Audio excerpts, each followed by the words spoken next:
My name is Jeremy, and this is a bonus series of the Good Beer Matters podcast from the 2021 Craft Beer Conference.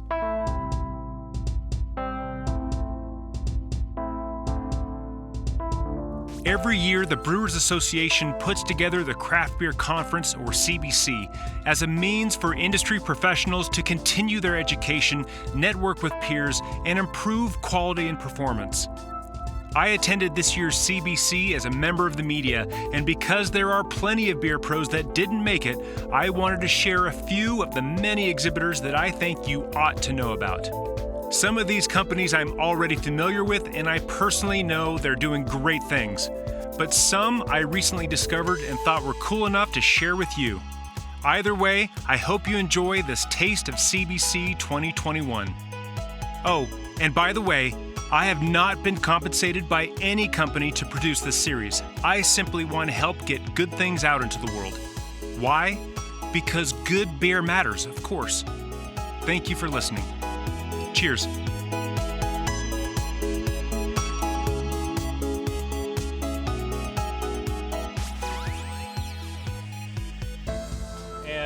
So now we're here. I'm looking at a booth with a 10-foot bear that kind of stands out amongst the crowd, but he's holding a beer. First, tell me your names and tell me about what this booth is all about. Well, I'm Bridget, and this booth is for Glacier Hops Ranch, and we're based out of beautiful Whitefish, Montana. Thus, you see the bear, because we're all about the mountains and the grizz and the outdoors. So. My name's Chris. I'm with Glacier Hops Ranch as well. Perfect. So Montana is not, by my knowledge, one of the states that's on the very top of the list for hops, but I'm learning that it's soon going to be. Yeah, so right? we got Flathead Valley Farms is growing, they got 250 acres out there with Cascade, Centennial, Azaka. We have a proprietary hop called Aroma that's being grown out there. And we're very excited with the results. This is the first year it's gone into production. Flathead Valley, we have exclusive rights with Flathead Valley. So all the hops are processed, pelletized, and stored on site in Kalispell, sorry. Yeah. Fantastic.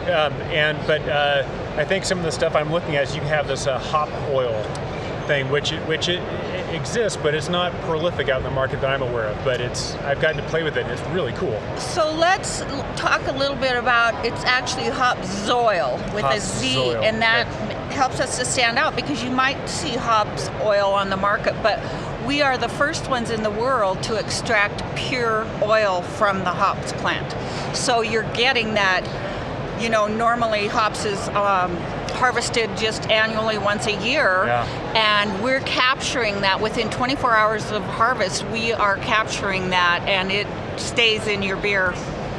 Well, and I got to taste, and just like one little drop in a glass of beer is all you need, but I got to taste that. I think it was a Cascade it was Amarillo that I put in my beer, and all of a sudden, just with one tiny drop of your Hopzoil, it tasted like a fresh hop beer, which I was not expecting that. That was incredible. Exactly, and it is so concentrated, we don't even recommend a drop. We have something that we're becoming quite well known for, and that's our toothpick test.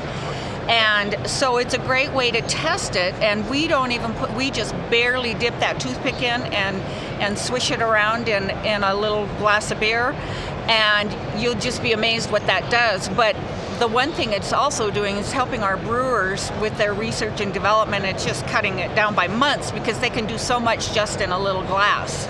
Awesome. And I stand corrected. I did do the toothpick, so I didn't OD on hops. Yeah, that's good.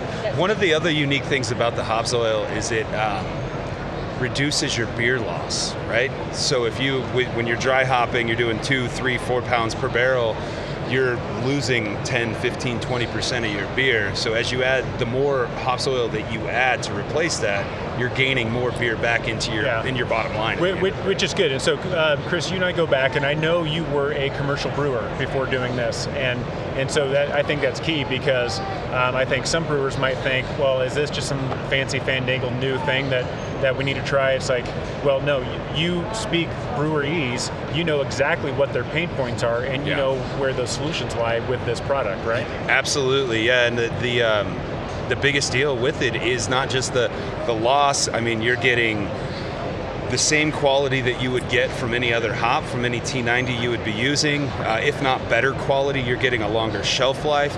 You're not having to deal with cold storage issues anymore. You're not having to deal with out-of-date hops or older crop years. Or just even cleaning out the brew kettle. Or cleaning out the brew kettle. Yeah, I mean, come on, let's get down to what's really important. I don't want to clean up the brew kettle quite so much. After you're done brewing, the end of the day, you have a lot more free time, so to speak, because you have less work. That's for sure. But I love the idea. I didn't think about this, but you can do some just really quick R&D sensory to kind of plan ahead if you want to take the next step. Right. We have, I believe we're up to 19 different varieties now of the oils, and we've got some custom blends that are amazing. So you could start out with a very light beer and line up 7 glasses and just find the variety you like. Then you can move on to different styles of beer. Yeah, that's where my head went. And to see, and one of the really special things that we have with our company is we have a former brewer as our COO, and he's also a chemist. So we do custom blends for different breweries where they can say, I want to replace part of my hops in my dry hopping, and this is the kind of hops I'm using. What complements that, depending on what they're going for? And Todd works with them to come up with custom blends. That's beautiful. So where can people find you if they want to learn more? GlacierHopsRanch.com.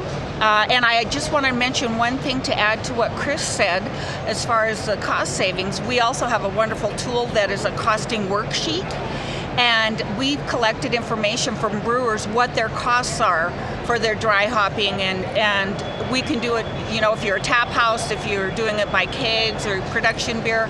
And I just ran through one. We are doing it here at the show. Where the brewer actually can fill in his numbers, and so for his 15-barrel batch, we just ran through it. He'd save $1,000 a batch by using partial half replacement of their pellets with the hop soil. Well, you know what? I'll drink to that. Yes. Thank you very much. Thank you so Cheers. much, Jeremy.